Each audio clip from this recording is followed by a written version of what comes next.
مزيك FM، الإذاعة الأولى في تونس.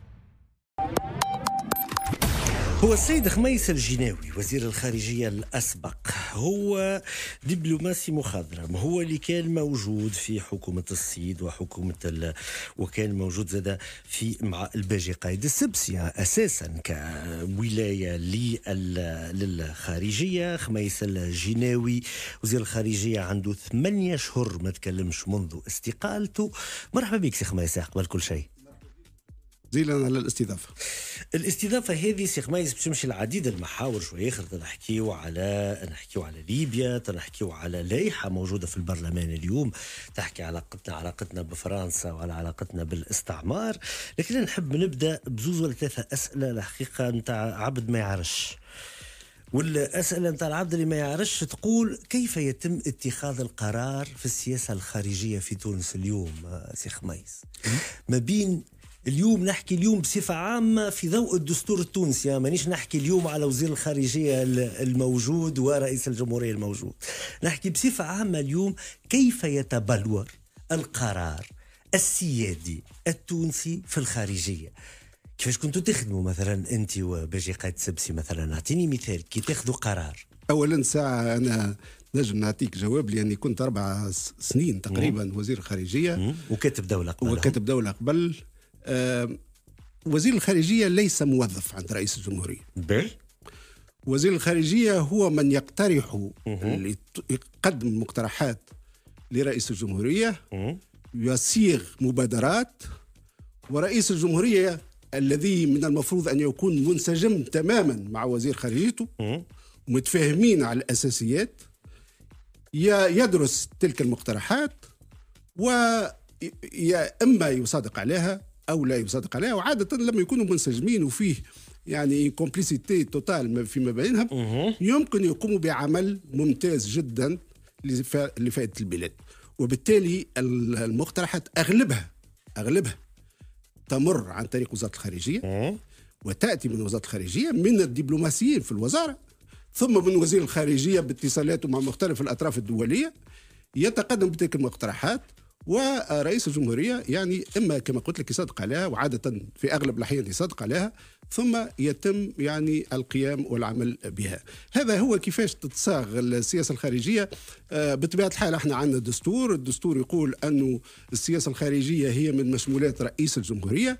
أنا نحب ندقق في هذايا، هي من مشمولات رئيس الجمهورية فعلا، ولكن هي من مشمولات الحكومة أيضا، لأنه بدون سياسة خارجية الحكومة لا تستطيع أن تشتغل. وأنا اليوم أعتقد تونس التي تعيش أزمة لمدة تقريبا 10 سنوات، السياسة الخارجية عندها دور مهم جدا في إنجاح الانتقال الديمقراطي، في إنجاح الانتقال الاقتصادي، في إخراج تونس بعد الأزمة هذه متاع الكوفيد. يعني ما هو مطروح تونس بلد صغير إمكانياته محدودة وهو متفتح على الخارج، مش منذ 2011، متفتح على الخارج منذ الأزل. وبالتالي السياسة الخارجية هي عملية محورية في سياسة الدولة. باهي نرجعوا له هذا الكل، باش نرجعوا له راهو باش نحكيو على بعد الكوفيد، وباش نحكيو على مقترحاتك وعلى نظرتك انت اللي كما قلنا عندك 8 أشهر ما تكلمتش سي خميس. لكن مثالش نقعد قلت لك بعض الأسئلة متاع واحد ما يعرفش.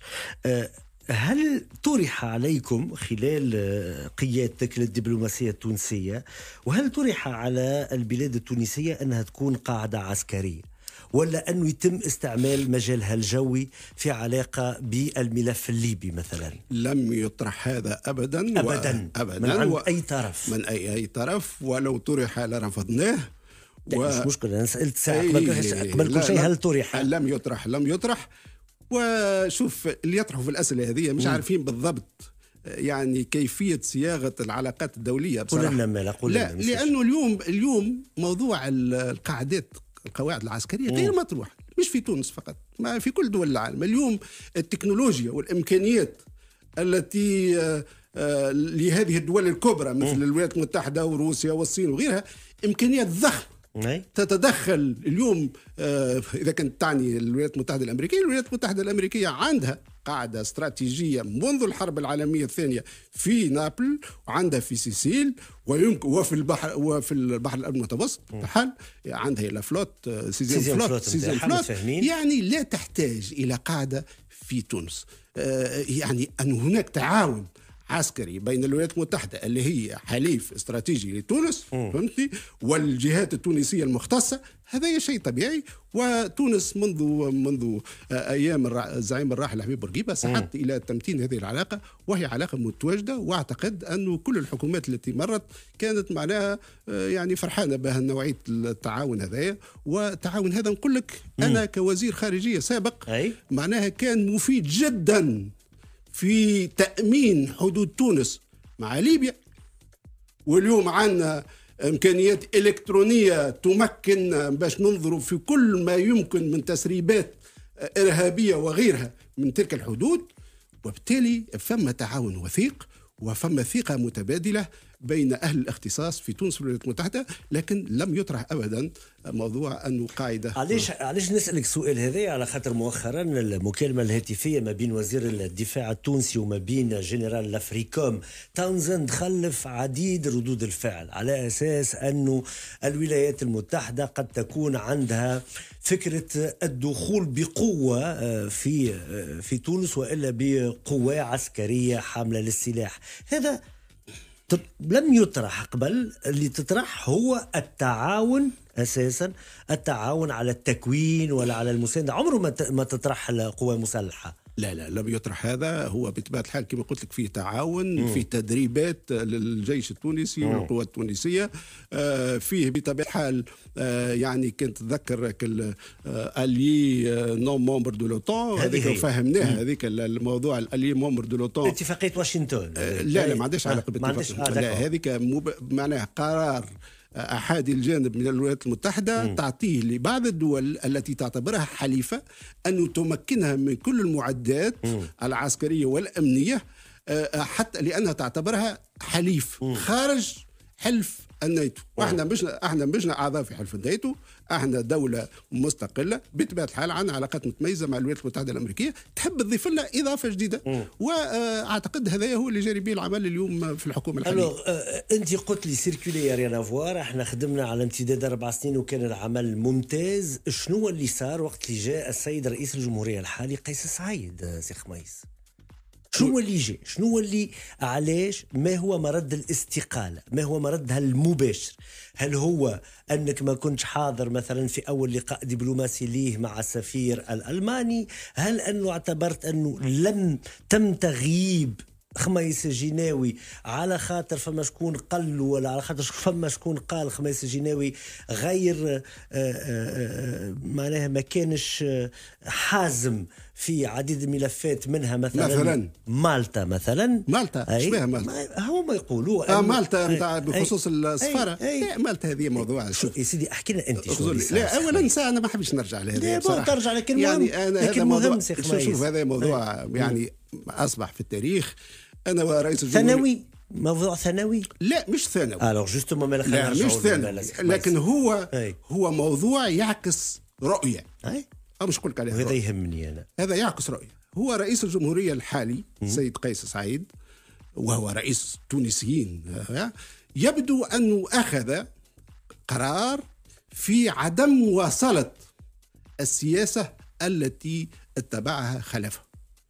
وهذا تو تسالني على ليبيا تو نجاوبك. انا جايين بطبيعه الحال. يعني انا هذا تفسير خاص، لكن انا اعتقادي السؤال هذا من المفروض ان تطرحه على رئيس الجمهوريه نفسه، وتطرحه على رئيس الحكومه. رئيس الحكومه انذاك الذي وافق على انا نقول له استقاله وهو يقول لي اقاله، في حين انه 3 أيام كان فيه رئيس جمهوريه اخر، وأن وزير الخارجيه. راهو انك تقيل وزير الخارجيه في اي نظام في العالم مش عمليه سهله، لازم يكون فما خطا جسيم يدعوك الى اقاله وزير الخارجيه. لان وزير الخارجيه مش وزير فني، هو وزير سياسي في علاقات مع بقيه دول العالم. انا الى حد الان ما عنديش الإجابة الوحيدة أنا أقول أن رئيس الجمهورية انتخب، يريد أن يكون مستقلا في أخذ قراراته، أراد أن يقيل، أن معناها يخرج وزير الدفاع ووزير الخارجية، وهذا ما قام به. انا بطبيعه الحال انا انهيت 41 سنه من العمل الدبلوماسي، لكن مع الاسف خروجي من وزاره الخارجيه وبقاء وزاره الخارجيه لمده تقريبا 5 أشهر، انا اسال زملائك الصحفيين والراي العام يقول لك ما هي النتيجه؟ النتيجه انه ما عادش فيه قياده للسياسه الخارجيه، النتيجه انه مع الاسف غيبنا في العديد من المحافل الدوليه، النتيجه ان صوت تونس اصبح خافت. دونك انت تعتبر انه كل اداره الفتره الاخيره جعل الارتباك هو سيد الموقف في السياده الخارجيه في السياسه الخارجيه التونسيه؟ لا ما قلتش هذا، انا قلت تقريبا لا ما قلتش هذا، انا قلت انه انت سالتني علاش خرجت من الخارجيه. قلت لك انا اولا ساعه باش نوصل لك الكلام اللي قلت لكم الاول، انه اذا كان يكون فيه وزير خارجيه لازم يكون منسجم مع رئيس الدوله. ما نجمش يكون وزير خارجيه وهو مش منسجم فكريا وسياسيا مع رئيسه المباشر اللي هو رئيس الدوله. وانا السيد رئيس الجمهوريه الحالي لم يكن يتواصل معي ولم يكن لي اي علاقات مباشره او غير مباشره له، وكنت احبذ انه معناها في اطار ديمقراطي شفاف وكذا يكون فيه تواصل حتى يفهم، حتى انا نساعد على فهم وتفهيم العديد من المسائل اللي تهم تونس، لانه انا مار وانتهت مهمتي والانتخابات ستاتي انتخابات اخرى، وما يبقى هو تونس والجمهوريه التونسيه، ونحن كل مسؤولين كلنا من مكانه من مسؤوليته في خدمه هذا البلد. واعتقد كان من المفروض ان تقع باساسيون تعتبر انه صارت نوع من فتره الارباك، وانه لي شانسيلري ما كانش يخلط لهم ولا القنصليات والسفارات ما كانش يخلط لهم المعلومه بما فيه الكفايه، وانه فما مواقف كانت مربكه في علاقه مثلا بمبعوثنا الخاص في الامم المتحده. لا هذيك مش هذيك عمليه صادمه فعلا. انا مع الاسف هذه عمليه في تاريخ الدبلوماسيه، وانا عندي 40 سنه قلت لك اكثر من 40 سنه لم اشاهد عمليه مثل هذه، انه دوله علنيا تدعو سفيرها وتعاقبه وتعمل له بلام وتعمل، هذا شيء طبيعي جدا. اما علنيا تقول هذا السفير غير كفء وكذا وهو يجلس في مكان تونس في الامم المتحده وتونس عضو في مجلس الامن، يعني هذا بصراحه كان خطا من رئاسه الجمهوريه، كان خطا، كان هذا البلاغ والموقف كان خطا، والا كل اداره الازمه كان خطا. انا لو كنت انا ذاك في الوزاره لاقنعت رئيس الجمهوريه انه هذا، لاني انا الهام هو المحيطين برئيس الجمهوريه. باش نسمعك تقول لا استقلت. لا ساعة أولا لا أقنعته أنه ما يعملش هذا. لو كان عمل لا استقلت بطبيعة الحال. لا يمكن أبدا أنا كوزير خارجية سفير زميل عنده 40 سنة في الشغل ومعروف بكفاءته مش فقط لدى التونسيين ولكن كل زملائه في نيويورك، وريتوا الشهادات وزملائه في نيويورك، نجي يقول أنا والسيد هذا غير كفء وبين أنه هذا، يعني هذا معناها بصراحة ما تجيش حتى مشات الأكثر من هكا. رئاسة الجمهورية مشات إلى أنه فكرة أنه تقريبا يتخابر مع جهات أجنبية على المصالح التونسية. مخر هذا خطير، هذا ما نحبش نجاوب عليه. لا أنت ما تحبش تجاوب عليه، لكن رئاسة الجمهورية تقريبا مشات لهذا. اليوم النتيجة مع هذه، خليني كمل. شو النتيجة؟ النتيجة مع الأسف كانت لنا أول فرصة لنبين وقوفنا إلى جانب القضية الفلسطينية. ضيعنا هذا في جدل داخلي تونسي إداري، ومع الأسف عوض أن نقدم الدعم للقضية الفلسطينية ونواصل معناها المناقشات في صياغة القرار اللي يهم القضية الفلسطينية، يعني احنا مع الأسف يعني خسرنا فقط يعني سفير، وسفير هو يعني صيته ومكانته ما زالت معترف بها في العالم وفي تونس، ولكن خسرنا أيضا علاقاتنا مع المجموعة العربية. تونس هي صوت المجموعة العربية في مجلس الأمن. تونس يعني من المفروض أن الدولة التونسية الكل تقف وراء سفيرها وتحاول أن تناقش هذا بما يمكن القضية الفلسطينية، ولو نزيدوها فيرجول، نزيدوها كلمة في سبيل تثبيت حقوق الشعب الفلسطيني. احنا ضيعنا هذا الشيء اللي خلى مع الأسف الفلسطينيين يسحبوا قرارهم، والخاسر هو القضية الفلسطينية. لهنا في كل الحالات ما نطولوش برشا في الموضوع، لكن الرئاسة كانت في وقتها قالت أنه ما رجعش السيد السفير الممثل القار لتونس، ما رجعش رئاسة الجمهورية وما شاورش كيلكو بار الوزارة وما شاورش رئاسة الجمهورية. لا نعيطوا له نعاقبوه ولكن ما خرجوش بيان فيه. هذا هو إذا كان فعلا هذا هو ما تم، وأنا أشك، أنا عندي شك كبير في هذا. إذا كان هذا هو ما تم، أنه التقاليد والتقاليد الدبلوماسية تقتضي أنه يتم دعوته إلى الرجوع إلى الإدارة المركزية، وبطبيعة الحال أخذ في شأنه كل ما تراه الإدارة ورئاسة الجمهورية. لكن لا يمكن أنه معناها يعني غسيلنا هذا يخرج للعلن ونصبح احنا في جدل ونشكك في دبلوماسي من دبلوماسينا مهما كان. انا عشت في العديد من الاماكن وشفت قضايا مماثله، ورأيت كيف تلك الدول تقف مع سفراءها وتدافع عنها، وبعدين اذا كنت حاب تاخذ في شأن عقوبه تاخذ في شأن عقوبه، هذا شيء طبيعي. الان احنا امام وضع مأزوم في ليبيا. سي خميس، هل تعتبر انه منذ خروجك الى حد الان فما تغير في الموقف التونسي دبلوماسيا؟ فما حاجه تغيرت؟ انت تنجمش تقول لي شنو الموقف التونسي؟ لا جوستومون نسالك شنو الموقف التونسي. لا قل لي، اذا كان قلت لي فما تغير في الموقف التونسي، انا ما راش فما موقف تونسي. غياب للموقف. انا ما راش اللي فما غياب للموقف. احنا كان عندنا موقف. انت ترى انه فما غياب للموقف؟ انا نرى انه فما غياب عدم وضوح عدم وضوح يا سيدي، مش غياب للموقف. يعني انا لما نشوف خلال 8 اشهر هذه شنو احنا كانت عندنا تونس سيلياس كانت في قلب الحوارات الدبلوماسية حول ليبيا. معناه يأتوننا شرقا وغربا. شرقا وغربا ليسمعوا تحاليلنا ويسمعونا ويسمعوا رأينا، ونحن دخلنا في عملية أهمية مشاركة دول الجوار في أي حل للقضية الفلسطينية. احنا كما تتذكر كان في مبادرة للرئيس الباجي قيس السبسي الله يرحمه في 27 فبراير 2017، والمبادرة هذه ليش عملها الرئيس ونفذتها أنا كوزير خارجية؟ لأنه تبين لنا أنه في اختلاف للرؤى بين دولتين شقيقتين هامتين اللي هما الجزائر اللي هي دولة شقيقة قريبة منها ومصر. وتونس جمعت الدول الثلاث، ولمدة 6 اجتماعات تكلمنا بصوت واحد، لا فقط للليبيين ولكن في إطار الأمم المتحدة، في إطار الاتحاد الأفريقي. وأصبح معناها تونس، موقف تونس ليس موقفها كدولة وحدها، لكن أيضا موقف مساند من قبل دولتين هامتين الجزائر ومصر. اليوم نشوف مثلا وقع اجتماع قبل يومين في مصر، وبيان صدر على الرئاسة المصرية بحضور جزء معناها شق من الشقق المتحاربة في ليبيا. ليس هناك أي بيان ولا موقف، وكأن هذا الشق الشرقي وكأن هذا الشيء لا يعنينا. مصر احنا تونس ايش قلنا احنا في بياننا لما جمعنا 3؟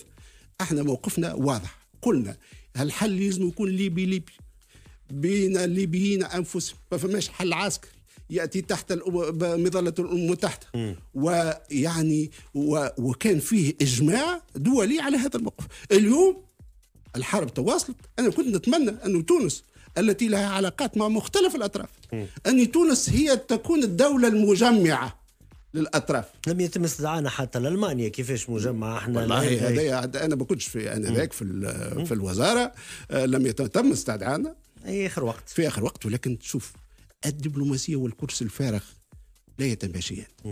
الدبلوماسيه هي فن الحوار، فن التواصل.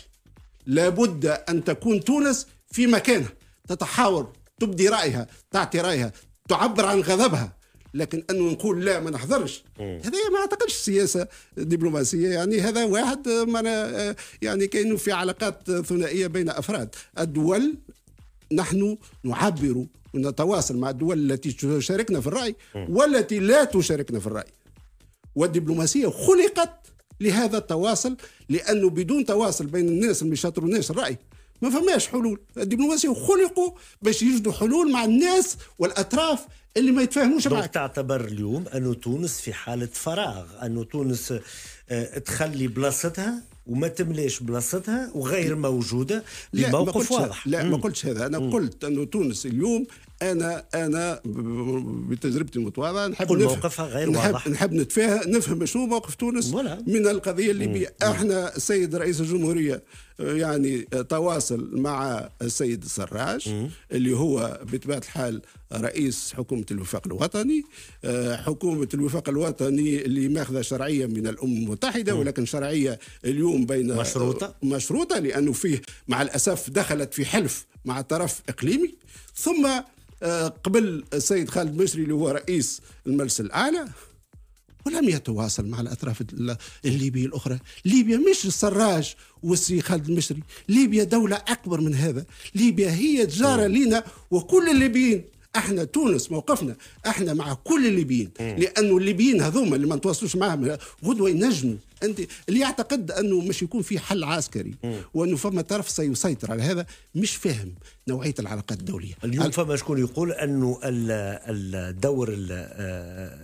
دور تونس صحيح بما انها تتحدث مع الفائز. لا ما فماش فائز سيدي، هذا اللي واقع توا هي حرب فيها مد وجزر.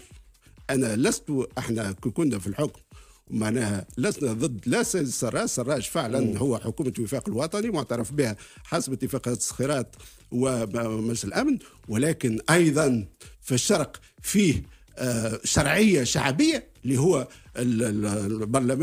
برلمان طبرق، والسيد حفتر يتداول ويتعامل مع كل الدول العظمى. كل الأطراف اللي حكيت مع السراج الآن تعتبر أنه خيارها الدبلوماسي كان صحيح بما أنه هي نهاية حفتر. لا. وهي نهاية أنونسي، معناها أنه النهاية هذه معلنة وغير معلنة، وأنه هذا يعني أنه لم يخطئ مثلا رئيس البرلمان لما هنأ فائز السراج بالسيطرة على قاعة الوطية. شنو موقفك سيد جيناوي؟ هل أخطأ رئيس البرلمان حين هنأ السراج؟ هو ما عندوش الحق باش يتصل بالسراج. سيد رئيس البرلمان ما عندوش الحق. رئيس البرلمان التونسي يتواصل مع رئيس جهاز تنفيذي في دولة أجنبية ويهنئه بانتصار عسكري. يعني السيد رئيس البرلمان أخذ موقف مع جهة معينة لأسباب تهمه. لكن شوف بالله أنا موضوع هذه الدبلوماسية البرلمانية والشعبية هذه بدعة تونسية. بدعة تونسية. الدبلوماسية البرلمانية صحيح أنا في تجربتي المتواضعة قبلت العديد من الوفود البرلمانية، لكن البرلمانيون لما يزورون دول أجنبية بمختلف حساسياتهم وأحزابهم يتكلمون بصوت واحد للدفاع على السياسة الرسمية للدولة التي يمثلونها. ما فماش واحد برلماني ولو كان رئيس البرلمان يتحدث باسم تونس. اللي يتحدث باسم تونس هو فما رئيس الجمهورية ووزير الخارجية، والسيد رئيس البرلمان كان عنده دور ينجم يقوم به، هو دور توفيقي بين مختلف الأطراف الليبية، يجمعهم يجيبهم، يساعد رئيس الجمهورية حتى يجد حل في ليبيا، لأنه هو عنده علاقات متميزة مع طرف ضد طرف آخر. هذا كان معقول. لو كنت تقول لي أخطأ ولا ما أخطأش أنا ما نمشيش حتى غادي ساعة قبل كل شيء ما عندوش الحق يكلم. لا ما عندوش حق. شوف أنا توا هو تجاوز عنده الحق ولا ما عندوش الحق وكلم. هل أخطأ أم كان مصيبا؟ أنا باش نعطيك مثال باش نزيد نفسر لك هذا. تخيل رئيس البرلمان البريطاني اللي هي دولة برلمانية نظام برلماني قبل ما يكون سمح تفضل. تخيل رئيس البرلمان البريطاني اللي هو نظام برلماني محض يهز تليفون ويكلم ماكرون ويقول له أنا راني ضد سياسة البريكسيت. تخيل هذا. يعني رئيس البرلمان البريطاني يجي ضد سياسة رئيس الوزراء البريطاني اللي هو عمل حملة ونجح وكذا وخرج من الاتحاد الأوروبي. هذا خرج على كل الأعراف. هذا بدعة تونسية. وأعتقد أنه بالوقت سيتفهم الجميع أن البرلمان فعلا عنده الحق باش يتواصل مع البرلمانات الأخرى. ما كانش من المفروض السيد رئيس الجمهورية يضرب على الطاولة ويقول هذه صلاحياتي؟ لكن هذا مش مسؤولية رئيس الجمهورية، مش هذه مسؤولية. أنت تسفي في رأيي، أنا نقول لك حسب تجربتي المتواضعة. نسفل فيك في رأيك، ما قلت لك ما تعتبرش لو كان من المفروض أنه رئيس الجمهورية، لو كان كنت وزير رئيس الجمهورية راني قلت ما قلت له أضرب على الطاولة. راني قلت، وأنا متيقن لو كان رئيس الجمهورية اللي أنا كنت نشتغل معاه والسيد الغنوشي، السيد راجل الغنوشي رئيس البرلمان مع كل تقديرنا ليه ما عملش هكا قبل. راهو البيجي قاد سبسي قالوا يزي. لا ما كانش، هو كان قبل يخرج فعلا يقوم باتصالات ويأتي قبل الخروج، ثم بعد الخروج يقوم بتقرير إلى رئيس الجمهورية، ورئيس الجمهورية يعلمني بذلك التقرير. يعني وهذا شيء طبيعي، وفي دوره أن يقوم بالاتصالات، هذا شيء طبيعي، ولكن تحت مظلة ورعاية رئيس الجمهورية. أنا فهمت اللي سي خميس الجناوي اليوم باش يجاوبني برشا تحفظ، هو تحفظ الدبلوماسيين، لكن أنا اللي فهمته هو أنك أنت قلت لي ما عندوش الحق يكلم، أخطأ وقت اللي يكلم، وكان من المفروض رئيس الجمهورية يرجع عن ذلك ويقول له ما حقكش تكلمت. هذاش فهمت أنا من عند الدبلوماسي اللي يتكلم بتحفظ. شيخ ميس كنا نحكيو على ليبيا وعلى ذكر ليبيا بعد خروجك من الوزارة. كنت من أبرز المرشحين لخلافة المبعوث الأممي إلى ليبيا غسان سلام. شنو اللي صار؟ علاش هالموضع هذا لم يكن فيه السيد خميس الجناوي؟ والله أنا اتصل بي من قبل الأمم المتحدة والعديد من الممثلي الدول الأجنبية يقولون لي أن اسمي طرح، أول من طرح لتولي هذا الملف هو اسمي، وبطبيعة الحال أنا طلبت منهم باش يتواصلوا مع الحكومة التونسية ووزارة الخارجية، وفعلا تم التواصل مع الحكومة ومع وزارة الخارجية، ولكن يبدو أن بلدي اختار أنه يساند مرشح أجنبي اللي هو سيد وزير خارجية، اللي هو معناها وزير خارجية ودبلوماسي معناها يعني مقتدر وله كفاءة كبيرة، وأنا كنت أتمنى أنه ينجح في هذه المهمة. لكن نريد فما بيان خرج قالوا أن تونس تساند المرشح الجزائري. هذا شيء أنا معناها أنا مش بصراحة الموضوع هذا أنا لم أسعى ولن أسعى إلى تولي أي منصب. هذا أعتقد فيه أولا شرف للدبلوماسية التونسية، وإذا كان اختاروا مرشح تونسي واقترحوا مرشح تونسي، هذا مش فقط مش لشخصي، هذا معناها لأنهم يعرفوا السياسة التونسية تجاه القضية الليبية. تونس ليس لها أهداف، الهدف الوحيد متاعنا هو إرجاع السلام. ما حز في نفسك هذا كمان، شنو مش تقول لي لا ما حز في نفسك أنه بلادك ما تكونش داعمة ليك لهذا المنصب. شوف تو أنت هذه بديهيات خميس. لا شوف بديهيات. أما نحب نقول لك الخاسر الكبير هو تونس، لأنه تخيل أنت اليوم رئيس البعثة في ليبيا هو دبلوماسي تونسي، خميس الجناوي ولا حد آخر. تخيل الإمكانيات التي تفتح إلى تونس في أولا في قضية أن تونس ستكون مركز القرار الدبلوماسي وهي عضو في مجلس الأمن.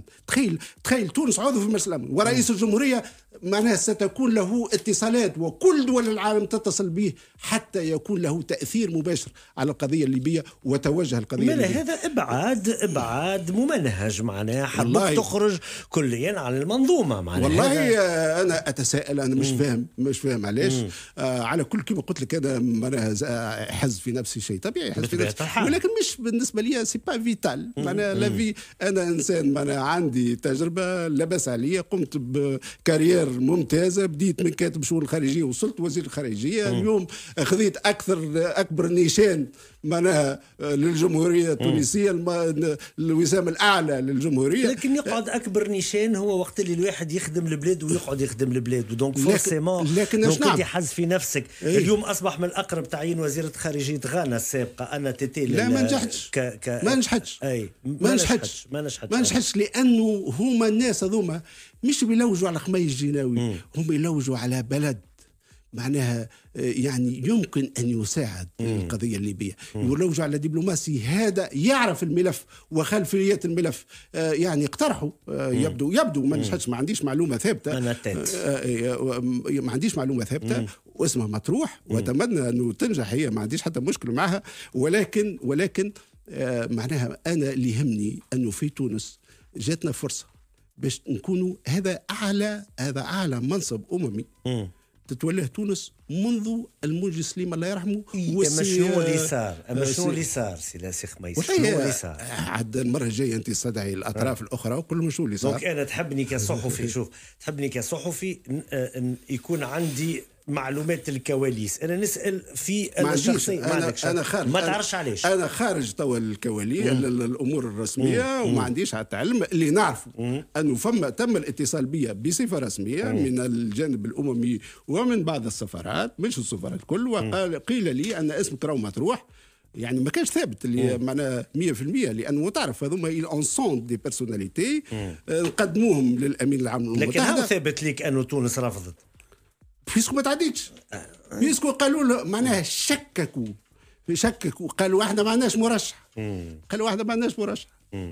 يعني هو متى كان جات تونس عينها راهي دزت الجناوي. شوف سي لياس سامحني، عادة بالنسبة هذه المناصب يعني رؤساء الدول ورؤساء الحكومات تتكلم رؤساء الدول الأخرى ورؤساء الحكومات وتطلب وتدفع وتضرب على الطاولة. هذا الكل ما صارش. اليوم ما نعرفش كان لاحظت ولا لا سي خميس، كثرة اللوائح داخل البرلمان، منهم لائحة يتم الحديث فيها اليوم، وهي لائحة يقدمها ائتلاف الكرامة يطلب فيها اعتذار الدولة الفرنسية عن حقبة الاستعمار وما بعدها.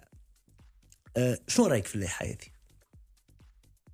ضروري يكون عندي راي. هذا ما عندي حتى راي. لا ما هو غريب ياسر انه رئيس الدبلوماسيه التونسيه ووزير الخارجيه الاسبق يكون ما عندوش راي. غريب ياسر. شوف يكون عندك راي ما تحبش تقوله لي. لا عندي راي. عندك راي. انا اقول لك انا اعتقد انه هذا موضوع سياسي داخلي يهم المجموعة هذه الداخلية متاع ائتلاف الكرامة. نجحوا على بعض الشعارات، يريدون أن يثبتوا لمن انتخبوهم أنهم ما زالوا مصرين على تلك الشعارات. اليوم المطروح على تونس اليوم بعد الكوفيد وبعد انه الريتنج بتاع تونس مع الاسف معناها المديونيه بتاعها. اسمعني خلي نكمل. اليوم المطروح على تونس والمديونيه مش توصل تقريبا 90% من الدخل الخام. المطروح على تونس والبطاله ستصبح مليون معناها بطال. المطروح على تونس انه اعضاء البرلمان والسياسيين في تونس يطورون علاقاتهم مع مختلف الأطراف الدولية باش نلقاو حلول يا سيلياس لهذه المواضيع. اليوم هالديبا هذايا لندرا أنه فرنسا معناها ظلمت تونس وقامت بجرائم في تونس، هذايا ثابت. والأمم المتحدة قالت ما مش في تونس فقط، في افريقيا قالت، والبريطانيا قامت بجرائم في هذا وعديد من الدول الاخرى. ولكن ماذا يفيد اليوم الشعب التونسي التونسيين الذين يعانون في مسائلهم اليومية، اللي يصبوا في القوارص، اللي عندهم مشاكل متاع الشغل، عندهم مشاكل متاع بطالة، عندهم مشاكل متاع شنو يعنيهم اليوم باش نضيعوا نهار كامل وانا نحكيو في انت سي خميس نجم تعتبر ونضيعوا عديد القوى السياسية اليوم في البلاد، تعتبر انه موضوع الكرامة هو موضوع مبدئي. موضوع مسيرش خلينا نكمل سي خميس ونجيك ما نقصش عليك. وأنه من المفروض القوى السياسية التونسية اللي أفرزها الصندوق في 2019 فما منها قوى تعتبر اللي على فرنسا الاعتذار. شنو موقفك أنت؟ شوف يا سيدي، اليوم نعتبروا أنه في أغلبية صوتوا لصالح هذا القرار. وبعد هذا تعتبر هل انا لا سامحني، انا من شأنه انه يشنج العلاقات مع فرنسا بطبيعه الحال ماشي يشنج العلاقات مع فرنسا، ولكن انه نطلب من بطرق دبلوماسيه شنج العلاقات مع فرنسا. لا برا لا، انا كوزير سابق نقول لك ما حاجتيش باش نشنج العلاقات مع فرنسا وانا في ازمه، لانه فرنسا اكبر شريك لتونس، ولانه فرنسا عندها صوت في اطار الاتحاد الاوروبي، ولان فرنسا عضو قار في مجلس الامن، ولان فرنسا دوله مهمه، وبالتالي من الطبيعي ان تكون علاقاتي معناها مركزه مع فرنسا. هذا مش معناها في مقابلتنا مع الفرنسيين ونقول لهم بالله اذا كان فما صيغه وقام بها هولاند وقام بها ماكرون انه يقوم باعتذار، هذا لكن مش نعملوه معناها شونتاج وان ديبا بوبليك وكذا، فهمتني؟ ما اعتقدش هذا مش يقدم ولا يقدم ولا يؤخر في القضايا الأساسية للشعب التونسي. اليوم اللوائح هذه ولا تحرك البرلمان قاعد تجاوبني أنت سي خميس، لكن اليوم هذا يحيلنا على التدوينة متاعك اللي جات على الكوفيد جوستومون. أنت تقول أنه تونس أمامها فرص كبيرة ياسر، انت قاعد تقول انه حان الوقت نفيقوا شويه، وحان الوقت انه تتحرك الماكينه، حان الوقت انه نلقاو روحنا امام خيارات جديده بعد الكوفيد 19. كيفاش على حد تقدير؟ انا كنت اتمنى ان السيد رئيس الحكومه يعمل لجنه تتولى النظر في كيفيه مسانده وزاره الخارجيه والدبلوماسيه التونسيه لمجابهه التحديات اللي تنتج على الكوفيد. أنا أعتقد أنه دور وزارة الخارجية هذا مش يكون دور محوري أساسي. أولا ساعة احنا تقريبا معنا توشون لو بوا نجحنا في عملية هذه الكوفيد. كنت نتمنى أنه يكون فيه معناها إبراز هذا النجاح وابراز ما كفاءات معناها الجيش الابيض التونسي معناها لدى بقيه الدول، وابراز ذلك لجلب اكثر ما يمكن من السياح والازمه اللي هي مش تمس قطاع السياحه بالاساس. فما قطاعات سيلياس، فما قطاعات اساسيه اليوم يلزم نركزوا عليها، كيما معناها لو نوميريك يعني كيما توسكي اندستري فارماسيوتيك، المسائل الصحيه. هذا مش انا نقول فيه، هذا يقولوا فيه اهل ذكر، وفما تبارك الله خبراء من التونسيين اللي حكاوا على هذا وقالوا، لكن انا ما نشعرش اللي فما وعي بهذا. اليوم نشعر اللي فما ازمه قادمت لنا، انه فما العديد من التونسيين اللي كانوا يخرجوا في الخارج بما في ذلك في الخليج رجعوا، انتهت العقود نتاعهم، سينضافوا الى قائمه معناها البطاله في تونس. نشوف انه حتى في اوروبا فيه العديد من التونسيين الموجودين في اوروبا سيخرجون معناها للبطاله على سوق الشغل، ولكن ويمكن يرجعوا لتونس. ولكن انا لا ما نحسش اللي فما عايشين ازمه، ما نحسش اللي فما معناها بصراحه لو ديبا وقت نحكي هذا مش الحكومه، حتى في مستوى انتم الاعلام. انا ما ريتش انه على مستوى الاعلام مكتوب او مرئي او مسموع فما معناها حوار معمق للقضايا هذه المطروحه اليوم على تونس، هذا البلد اللي معناها يعيش ازمه ماليه، ازمه اقتصاديه، ازمه نتاع معناها قطاعات مع الاسف ما عادتش تنجم تصدر لاوروبا. هذا كله مش مطروح. انت قلت سنتعلم جميعا من هذه التجربه، تحكي على الكوفيد وعلى الكونفينمون وعلى مرارتها على مستوى التنظيم والقياده والحوكمه ومعالجه الازمات. لابد ان نتهيأ لما بعد هذا الوباء تحولات هامة وجذرية مرتقبة على المستويين الدولي والوطني. هل شرعنا في التفكير في ذلك؟ أنت عندك انطباع أننا لا نفكر؟ أنا نقول لك على المستوى الدولي اللي نعرفه خير من المستوى المحلي. المستوى الدولي اليوم فما ظاهرة مهمة جدا، هي بدأت قبل الكوفيد وستتواصل بعمق بعد الكوفيد.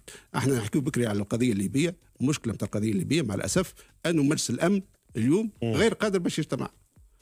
علاش قادر؟ لأنه في خلاف بين دولتين معناها عظميين اللي هي الولايات المتحدة الأمريكية والصين حول معناها كيفية صياغة مواقف مشتركة تهم الساحة الدولية. هذايا مش حد من سكون أبيل لا كوبيراسيون مولتيلاتيرال، يعني القضايا المتعدد الأطراف، التعاون متعدد الأطراف مع الأسف ستصبح كل بلد وهذا وقع فعلا.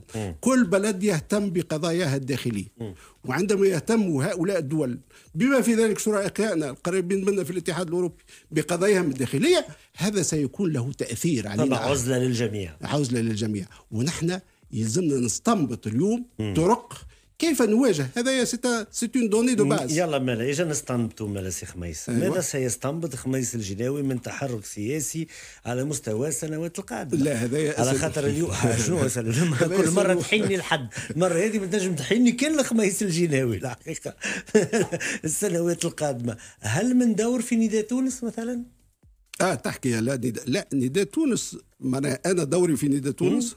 نداء تونس هذاك حزبي وهذاك عائلتي متفاهمين. وبطبيعة الحال نداء تونس أعتقد أنه تاريخيا ساعد على خلق التوازن، وهو الذي أخرج وسيعترف التاريخ أنه قام بدور استراتيجي مهم. قام ولا قام؟ لا ما قلتش توا قام. أنا ما عملش أخطاء استراتيجية، عمل أخطاء استراتيجية.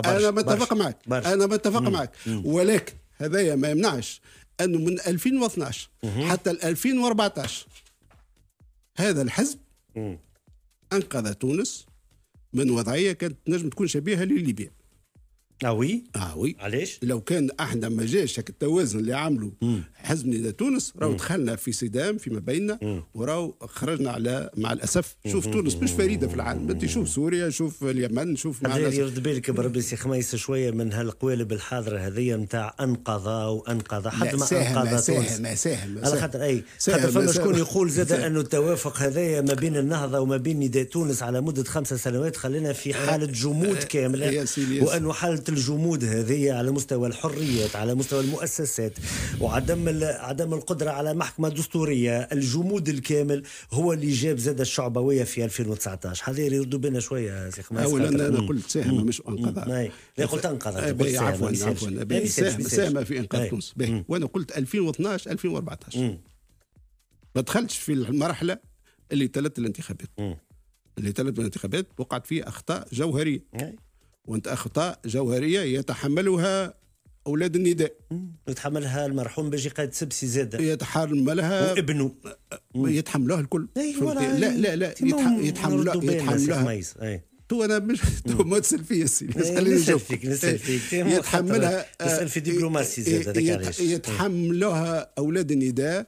ومع الأسف الثقافة السياسية التي نتجت منذ 2011 هي ثقافة التمركز، الشخصنة، مع الأسف غياب البرامج. هو كان في برنامج لنداء تونس ولكن لم ينفذ ذلك البرنامج. دخلنا في مناكفات فيما بين الوعد، دخلنا مع الأسف في أخطاء جوهرية. الأطراف الأخرى زاد ما كانتش بعيدة على تلك الأخطاء، ساهمت أيضا في ما تدقدقتش سياسيا، الفايدة في النتيجة سي خميس. هي في نحكي لك في تفكيك النداء ساهمت، وهذا ثابت أنه فما أطراف. احنا مانيش باش نعاودوا التاريخ. اليوم أنت شنو دورك؟ شنو تعتبر دورك؟ خاطر كي تقول لي أنا نحس اللي لو ديبا نيكزيست با، أنه ما فماش النقاش حول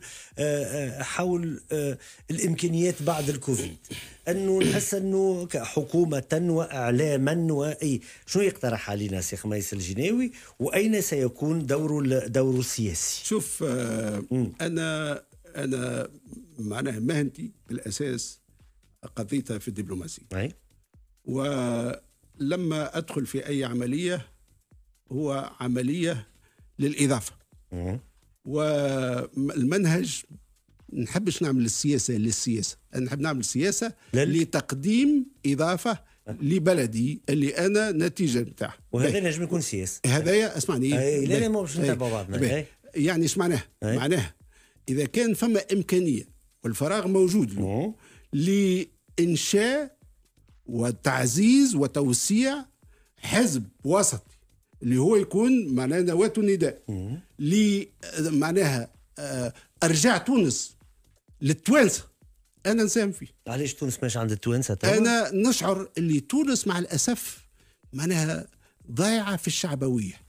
اليوم تونس قضايا تونس خاطر ينجم يكونوا توانسه وشعبويين. نحكي لك شعبويه خاطر ردوا بالنا مره اخرى سي خميس قولوا نرجعوا تونس للتوانسه تقولش عليها بين يدينا ناس جايين من بر اخر اليوم. تونس كما اعرفها تونس كما تربيت فيها تونس اللي اعطتني المسعد الاجتماعي باش نوصل وزير خارجيه تونس اللي كان فيه تعليم يعني يمكن معناه كل فئات الشعب التونسي باش ينمون وينمو البلاد. تونس هذه هي تونس تونس العادله المتفتحه اللي ما تدخلش في جدل هامشي. هذه هي تونس. انا نحب معناها الحزب هذايا اذا كان يمكن يرجع هذه تونس، هذه الصورة متاع تونس الحقيقية اللي هي تونس مش مربوطة بتونس معناها الأزلية. هذه هي تونس الأزلية. اليوم مع الأسف المطروح في تونس ومختلف في العديد من هذه ماهيش تونس الأزلية، هذه تونس البورقيبية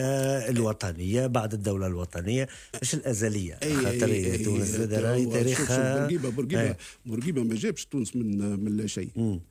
تونس يعني هذه بلاد فيها 3000 سنة. معناها تونس معناها وقت اللي كانت فما قرطاج توصل حتى الى اقصى اي معناها مش هذه معناها تونس الازليه. ردوا بالنا ساعات الكلام مكتار ما شنو ما فماش تونس ازليه. لا ما فماش. فما تونس مختلفه، فما تونس في الحقبات التاريخيه المختلفه. بالطبيعه الحال مختلفه. هي مختلفه لكن تستجيب. اين السياسيون يستجيبون لتطلعات الشعب اليوم مع الاسف منذ 2011 بما في ذلك الحقبه 2014 و2019 لم نستجب لتطلعات هذا الشعب التونسي. أنا وأنت واللي قاعدين هنا واللي في الشارع يحبوا شكون يستجيب لهم لتطلعاتهم. شنو هي تطلعاتهم؟ مش في أنه فرنسا أجرمت أو لا تجرم. هذا شيء طبيعي أنه معناها أي شعب في قرارة نفسه يزن ياخذ مواقف تاريخية. لكن بقضايا التوانسة يحبوا الشغل، يحبوا يكونوا لأنه توانسة كيما الانجليز كيما الفرنسيس كيما الفنلندي يفول معناها اون في نورمال، حياة طبيعية فيها شغل فيها بروسبريتي، فيحب ولاده يقراوا. ما يحبش يشرب القوارص التونسي، ما يحبش يخرج في معناها مع الاسف يمشي الفلاحه ونساء يطيحوا من كاميون يموتوا. ما يحبش هذا الشيء يحب التونسي. احنا فشلت الطبقه السياسيه منذ 2011 الى اليوم في الاستجابه ودخلنا في مناكفات ايديولوجيه. اليوم المطروح على الساحه السياسيه سيلياس هو جدل ايديولوجي، والايديولوجيه ماتت. هي بدأت ترجع مع الأسف في بعض بقاع العالم معناها أمتع شوفينية، وتشوف أنت معناها في أوروبا شوفينية مواقف زادة مواقف مثلا ما خاطر زادة باش نفهموا بعضنا سي خميس. خاطر اليوم إذا كان تقول لي أنت أنا غدوة كان النجم نساهم في بدور سياسي بناء لتونس اللي نحبوها وتونس الاعتدال فاهمين، لكن هذا يعني أنك أنت تدخل مباشرة في معترك الحياة السياسية. وهذا يعني أنه مواقف كما مواقف قيس سعيد مثلا بعد فوزه بالرئاسة اللي يقول نحن في حالة حرب مع إسرائيل والتطبيع خيانة عظمى. أنه سي خميس من المفروض يكون عنده موقف من الكلام هذا غدوة إذا كان هو داخل للحياة السياسية. شنو موقف؟ مش به تطبيع إجراء وشو تطبيع معناها هذا خلط. لا مش خلط. شوف سامحني سي خميس تو باش ترجع لي نفسر لك شنو التطبيع شعلينا لا ما هزتكش غادي وكان عيني باش نسالك غادي نسالك من اول سؤال. الفكره هي الاتي يا سي خميس، لازمنا نعرفوا اليوم سياسيين شنو قناعاتهم، شنو كيفاش يفكروا، كيفاش يراوا القضايا الكبرى. فورسيمون هذا باش يتحط على الطاوله الناس كيما خميس يتحط لانه خميس جناوي ما مشاش تحب نرجع لك على التطبيع، ما مشاش يتبع هز فليشته باش يتبع مع اسرائيل. خميس جناوي كان موظف بعثته دولته، خرج تسميته في الرائد الرسمي، خذا بيجي من ليتا فوتي بالو بارلمون، هز مع عوان يخصوا من الدوله التونسيه. هذه قاعده تتبع فيك شويه. شوف هذه قضيه حق اريد بها باطل. هذه توظيف سياسي داخلي اللي يحب شوف اللي يحب يولي عنده شعبويه. يا ودي القضيه الفلسطينيه اللي يحب يساندها يساند ما يتخذه الفلسطينيون من قرارات، ما نزيدوش عليهم، ما نزيدوش. ما فماش أي دولة عربية وأي زعيم عربي يحكي على التطبيع وعدم التطبيع انا اليوم تعلمت الدبلوماسيه، قالوا لي اسمع شو يقول ممثل فلسطين وتكلم كيفه، واذا كان ممثل عربي اخر تكلم شاورني. هذا سفيري قال لي وقت لي انا كنت شاب صغير. اليوم موقفنا تونس نساعدوا الفلسطينيين بدعمهم مش بالمزايد عليهم. هم اليوم يحكيوا، هم في معناها في ضيم، في وضعيه تعيسه، في هجوم على القضيه الفلسطينيه. ما نزيدوش عليهم بالكلام وبالشعارات، لانه الشعارات هذيا مع الاسف معناها تضعف معناها الفلسطينيين نفسهم يتصلوا بي انا يضعفهم، لانه اللي يهم اليوم تونس في مجلس الامن. هاي يا سيدي هاي نعطيك اليوم لو بريمي جويي ثم لو بريمي جويي الحكومه الفلسطينيه الحكومه الفلسطينيه الحكومه الاسرائيليه مش تضم الضفه الغربيه في اطار السياسه هذه الامريكيه وكذا. اليوم تونس في مجلس الامن، شو باش يكون موقفها؟ كيف ندعم الفلسطينيين؟ اما ما عدا ذلك هذه هي مزايدات ومناكفات وتوظيف سياسي شعبوي ما عنده لا اي اضافه ولا فيرجول ولا مو للقضيه الفلسطينيه. اللي خدموا القضيه الفلسطينيه وثناوا الركبه هما دبلوماسيين توانسه، مش انا. الدبلوماسيين اللي انا تعلمت عليهم من الشغل وخدموا ليل ونهار، والفلسطينيون يعترفوا بهذا، وانا كان لي شرف اني ساهمت فيها. قول انت نداء تونس باش نختموا به قد يكون المنزل والا المكان والا الاطار اللي قد يعمل فيه خميس الجناوي في الاشهر القادمه. والله اذا كان فما اراده من انا اذا كان فما من زملائي توجه في هذا، انا مستعد اساهم في ذلك، ولكن مش لوحدي، فما قيادات، فما زعماء لنداء تونس، واعتقد انه في توجه عام لتجميع القياديين الندائيين عفوا. ما لا نستناو المبادره سي خميس ان شاء الله. مرحبا بك، شكرا لك على قبول الدعوه. بارك الله فيك خميس الجناوي وزير الخارجيه الاسبق، بارك الله فيك على قبول الدعوه في موزايك.